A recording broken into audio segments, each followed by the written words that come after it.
அன்பு நண்பர்களுக்கு வணக்கம். நம்ம ஸ்வைக்கி புக் மார்க்கில் நம்ம அப்பப்போ புத்தகம் பார்க்குறோம், படங்களும் பார்க்குறோம். சில சமயம் அந்த நாவலை பேஸ் பண்ணி எடுக்கப்பட்ட புத்தகங்களும் இதுக்கு முன்னாடி பார்த்துருக்கோம். அந்த வகையில் இன்னைக்கு ஒரு நாவலை பேஸ் பண்ணி எடுக்கப்பட்ட ஒரு படத்தை பற்றி தான் இன்னைக்கு பார்க்க போகிறோம். அந்த நாவல் 2005 ரிலீஸ் ஆயிருக்கு. The Beast of No Nation சொல்லிட்டு உசோடினிமா இவேலாங்கிற ஒரு நைஜீரியன் ரைட்டர் எழுதின இந்த நாவல் அவரோட ஃபர்ஸ்ட் நாவலும் கூட. இந்த நாவலை பேஸ் பண்ணி அதுக்கடுத்து ஒரு 10 வருஷம் கழிச்சு 2015 அதே தலைப்பில் the Beast of No Nation சொல்லி ரிலீஸ் ஆகிருக்கு. இது நெட்ஃப்ளிக்ஸில் இருக்குது. ஸோ இந்த நாவல் படமாக எடுக்கப்பட்ட பிறகு இந்த படம் எப்படி இருந்ததுங்கிறது கண்டிப்பாக சொல்லி ஆகணும். ஏன்னா சில படங்கள் ரொம்ப நமக்கு நெருக்கமாகவே அமையும். அந்த படம் முடிஞ்சதுக்கப்புறமும் அதுக்குரிய அந்த பாதிப்பு இருக்கும். கிட்டத்தட்ட இந்த படம் அது நிறைய கேள்விகளுக்கு பதிலும் சொல்லிச்சு. ஏன்னா எனக்கு ரொம்ப நாளாக ஒரு மனதில் ஒரு கேள்வி இருந்தது. வயது அதிகமானால் தான் அதாவது மெச்சூரிட்டி அடையுமா மனம், இல்லை அனுபவம் அதிகமாக இருக்கிறதுனால தான் மெச்சூரிட்டி அடையுதா மனம், பக்குவம் அடையுதா அப்படிங்கிற ஒரு கேள்வி வரும். இதுக்கு இந்த படத்தில் கிட்டத்தட்ட அதுக்குரிய ஆன்சர் இருந்ததுன்னு எனக்கு தோணுச்சு. இது மாதிரி நிறைய தத்துவம் சார்ந்த ஒரு சில விஷயங்களும் இதில் இருக்குது. ஆனால் அது எதையுமே புகுத்தாமல் ஒரு ஃப்ளோவில் போகும். இந்த கதை என்ன ஸ்பெஷல்னால், முக்கியமாக நிறையா படங்கள் நான் பார்க்குறேன். அந்த குழந்தைகளை பேஸ் பண்ணி அவங்களோட கண்ணோட்டத்தில் கதை நகர்ந்தாலே அந்த படம் நல்லா இருக்கிற மாதிரி ஒரு தோணுது. இந்த படமும் அதே தான். இந்த படம் எங்கே இருந்து ஆரம்பிக்குதுன்னா, வெஸ்ட் ஆஃப்ரிக்காவில் ஒரு உள்நாட்டு போர் நடக்குது. அங்கே இருக்கிற இராணுவத்துக்கும் அங்கே இருக்கிற புரட்சியாளர்களுக்கும் இடையே சண்டை நடக்குது. இதுக்கு நடுவில் அந்த பொதுமக்கள் பாதிக்கப்படுறாங்க. ஸோ இந்த சுச்சுவேஷனில் அந்த வெஸ்ட் ஆஃப்ரிக்காவில் இருக்கிற ஒரு ஊரில் அகுன்னு ஒரு பையன் இருக்கான். அவனுக்கு அம்மா, அப்பா, அண்ணன், தம்பிகள், அதுக்கப்புறம் ஒரு தங்கச்சி, குட்டி பாப்பா இருக்குது, தாத்தா இருக்காங்க, இந்த மாதிரி இருக்காங்க. அவனோட ஃப்ரெண்டோட ரொம்ப ஜாலியாக விளாண்டுட்ருக்கான். அங்கே வார் நடக்கிறதுனால ஸ்கூலெல்லாம் இல்லை. ஸோ ரொம்ப ஜாலியாக சுற்றி விளாண்டுக்கிட்டு இருக்காங்க. அந்த சீன்ஸே நல்லாயிருக்கும். ஸ்டார்டிங்கில் ஒரு டிவியை வச்சு ஒரு ஒன்றுமே இல்லாத ஒரு டிவி ஃப்ரேமை வச்சு விளாண்டுட்ருப்பாங்க. நல்லாயிருக்கும். அதுக்கப்புறம் அவங்க ஃபேமிலியோட அவன் ரொம்ப கலகலப்பாக இருப்பான். அவங்க அம்மா கூட பாசமாக இருப்பான். அவங்க கூட உட்காந்து படிச்சுட்டு இருப்பான். தாத்தா கூட விளாண்டுக்கிட்டு இருப்பான். குறும்பு பண்ணிகிட்ருப்பான். இது மாதிரி ரொம்ப ஒரு மகிழ்ச்சியான வாழ்க்கையில் வாழ்ந்துட்டுருப்பாங்க. இது இந்த படம் பார்த்துட்டு இருக்கும் பொழுதே அந்த கேரக்டரோட நம்மளோட அந்த வயதில் நம்ம குடும்பத்தில் இருக்கும்போது எப்படி இருப்போங்கிறதையும் பொருத்தி பார்த்துக்கிட்டே வரணும். ஏன்னா எந்த ஒரு பாதிப்புமே இல்லாத ஒரு வாழ்க்கையை தான் நம்ம வாழ்ந்துட்டுருக்கோம். எப்படின்னா, இந்த பேரன்பு படத்தில் ராம் ஒரு டயலாக் இருக்கும். நம்ம இந்த வாழ்கிற வாழ்க்கை எவ்வளோ ஆசீர்வதிக்கப்பட்டது அப்படிங்கிறத ஒரு டயலாக் வரும். கிட்டத்தட்ட இந்த படம் அதுக்கும் பொருந்தும். இந்த படத்தில் இப்படி வாழ்ந்துட்டுருக்கிற அந்த அகு பையனுக்கு இருக்கும்போது திடீர்னு ஒரு அனௌன்ஸ்மெண்ட் வருது. இந்த மாதிரி போர் வர்றதுனால எல்லாரும் அவங்கவுங்க சிட்டி பக்கத்தில் இருக்கிற சிட்டிக்கு போயிருங்க, இங்கே இருக்காதீங்க, இந்த ஊரில் போர் நடக்க போகுதுன்னு சொல்லிடுறாங்க. திடீர்னு சொன்னதுனால அங்கேருந்து அங்கே சிட்டி போகிறதுக்கு ரொம்ப தூரங்கிறனால போக முடியல. ஸோ முதல்ல அந்த அம்மாவையும் அவங்க அந்த தங்கச்சி, குட்டி பாப்பாவையும் மட்டும் அனுப்பிச்சி விட்டுடுறாங்க. இங்கே அப்பா, தாத்தா, அண்ணன், அகு அந்த பையன், இந்த 4 பேர் மட்டும் இங்கே இருக்கிறாங்க. ஸோ இந்த சுச்சுவேஷன் நினச்சி பாருங்களேன், எவ்வளோ சந்தோஷமாக ஒரு நண்பர்கள், வீடு, ஜாலியாக இருந்துட்டு இந்த மாதிரி ஒரு திடீர்னு தன் நிலத்தில் ஏதோ ஒரு இராணுவங்கள் வருது, ஏதோ புரட்சியாளர் சண்டைங்கிறாங்க. திடீர்னு அம்மாவும் தங்கச்சியும் போயிடுறாங்க. இவனை ஏற்ற முடியல, வண்டியில் ஏற்ற முடியல, ஏற்ற மாட்டேன்றாங்க. ஸோ அப்படி கிளம்பி போகும்போது அவன் எப்படி அழுவான். கிட்டத்தட்ட அவனுக்கு ஒரு 11 வயசு 12 வயசு தான் இருக்கும் அந்த பையனுக்கு. ஸோ அந்த மனநிலையில் அந்த சுச்சுவேஷன் நமக்கு நடந்தால் எப்படி இருக்கும் நினச்சி பார்க்கவே கஷ்டமாக இருக்கும், பயமாக இருக்கும். கூப்பிட்டு போகிறாங்கன்னா அப்படியே அழுவான். அம்மா போயிட்டாங்க, நம்மளை விட்டுட்டு போயிட்டாங்க அப்படின்னு அழுவான். ஸோ இப்படி இருக்கும்போது அங்கே சண்டைகள் நடக்கும். மறுநாள் பார்த்தா அடுத்து இராணுவம் உள்ளே வந்துடும். ஒருத்தவங்களாம் அவங்க வீட்டில் இருக்கிறவங்கெல்லாம் இதாவாங்க. இவனுக்கு வேறு ஆப்ஷனே இல்லாமல் அவன் வந்து ஒரு காட்டுக்குள்ளே போயிடுவான். அந்த காட்டுக்குள்ளே போனதுக்கப்புறம் அங்கே ஒரு என்டிஎஃப் நினைக்கிறேன். இந்த என்டிஎஃப்னு சொல்லி அங்கே ஒரு ரிபல் குரூப் ஒன்று இருக்கும்.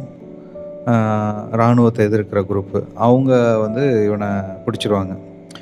பிடிச்சி நீ இதில் ஜாயின் பண்ணிவிடு அப்படின்னு சொல்லி அவனுக்கு வந்து நிறையா சொல்லித்தராங்க. இப்படி இருக்கணும் அப்படி இருக்கணுன்ட்டு. ஆனால் இவனுக்கு பிடிக்கலை, வேறு வழியே இல்லை. ஏன்னா சாப்பாடே இல்லை. சாப்பாடே இல்லாமல் இலை தலையெல்லாம் சாப்பிட்டு ஃபுட் பாய்சன் ஆகி ரொம்ப ஒன்றுமே இல்லாத நிலையில் இருப்பான். சரி, சர்வை பண்ணி தான் ஆகணும், வேறு ஆப்ஷனும் இல்லை உனக்கும். அவனும் போய் ஜாயின் பண்ணிடுறான். ஸோ வேறு வழி இல்லை, இருக்கிறான். அங்கே ரொம்ப கொடுமையாக இருக்குது, கொடூரமாக இருக்குது. அவனுங்க சொல்கிறதெல்லாம் பார்த்தா ரொம்ப கொடூரமாக இருக்குது.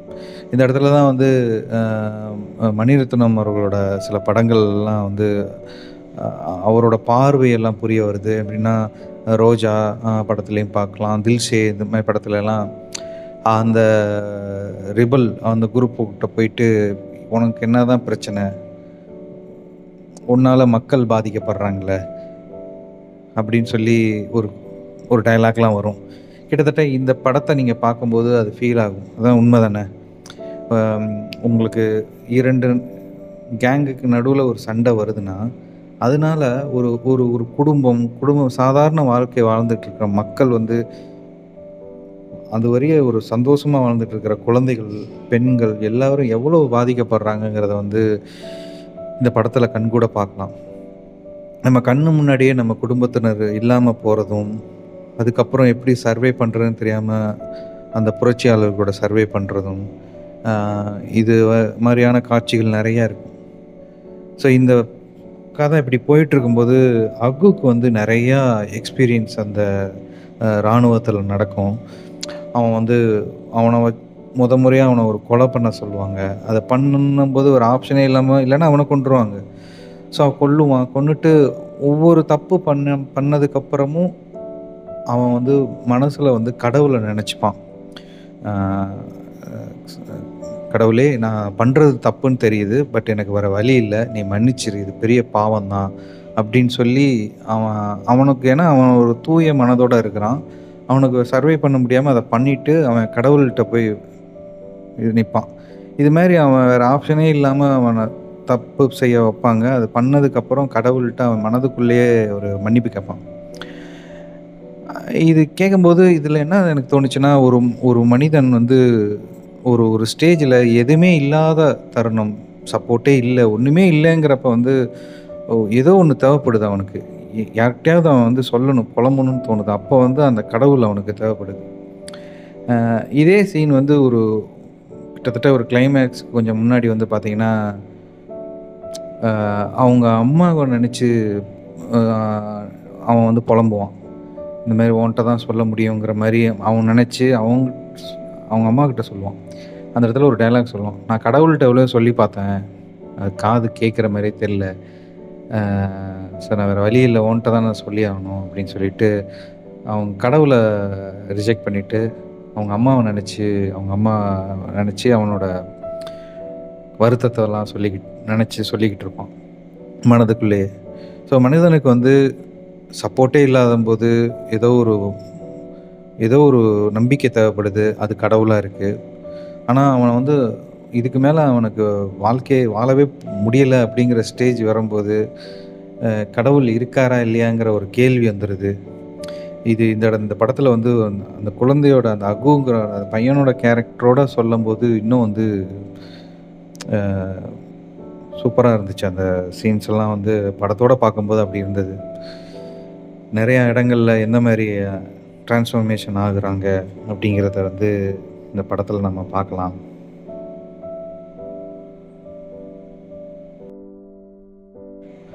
இந்த படத்தில் கிளைமேக்ஸில் வந்து பார்த்திங்கன்னா, ஒரு கார்டியன் ஒரு லேடிக்கும் இந்த அகுங்கிற அந்த பையனுக்கும் ஒரு கான்வர்சேஷன் நடக்கும்.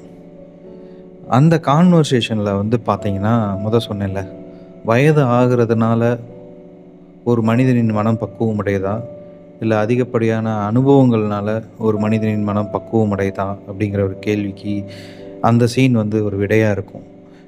ஏன்னா, அவங்க வந்து அந்த கார்டியன் கேட்பாங்க, "நீ ஏன் வருத்தத்திலே இருக்கேன்னு தெரியுது. நீ எதுனாலும் என்ட்ட நீ பேசு. உன்னோட வருத்தத்தலாம் வெளிய சொல்லு. அப்பதான் நீ ஃப்ரீ ஆவ. சொல்லுன்னு" கேட்டுட்டே இருப்பா.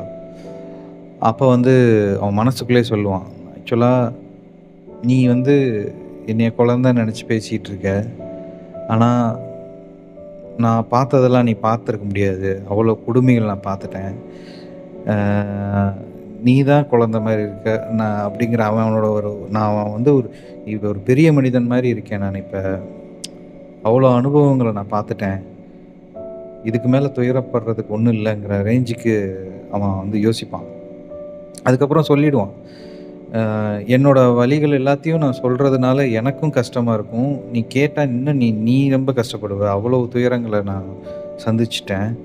அ இதுக்கப்புறம் என்னோட துயரப்படுறதுக்கு ஒண்ணுமே இல்ல. சந்தோஷமா இருந்த குடும்பங்கள என் கண்ணு முன்னாடியே இல்ல இப்ப இறந்துட்டாங்க. அ அம்மாவும், தங்கச்சியும் எங்க இருக்காங்கன்னும் தெரியல.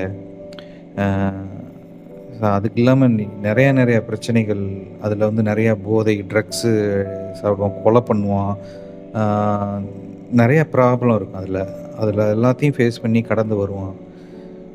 இதுக்கு நடுவுலயும் அவனுக்கு மனசாட்சி கூட பேசுறது தான் அதோட முக்கியமானதா இருக்கும். அவனோட ஒரு ஃப்ரெண்டு அந்த குரூப்ல ஒருத்தன் இருப்பான். ஊமையா இருப்பான் ஒரு பையன். அந்த பையனுக்கு கடைசி வரையும் அவன் கூடயே இருந்து அ இருப்பான். கூட இருக்கிறவங்கலாம் இறக்குற போதெல்லாம் அவனுக்கு ரொம்ப கஷ்டமா இருக்கும். இப்படி இந்த படம் வந்து பார்த்து முடிச்சதுக்கு அப்புறமும் அந்த அகு வந்து கேரக்டர் கண்லயே இருந்தது. அந்த இடத்துல தான் ராமோட பேரன்பு டயலாக் வந்து உண்மையாவே இந்த இந்த மாரியான ஒரு வாழ்க்கை வந்து கனவுல கூட வரக்கூடாதுங்கிறது தான் எல்லாரும் யோசிக்கிற மாரி இருக்கும் அந்த படம். அதுக்குன்னு இது ரொம்ப ட்ராஜடியான படம்ன்ட்டு பார்க்காம விடாதீங்க. கண்டிப்பா நல்ல படம். அம் பாருங்க.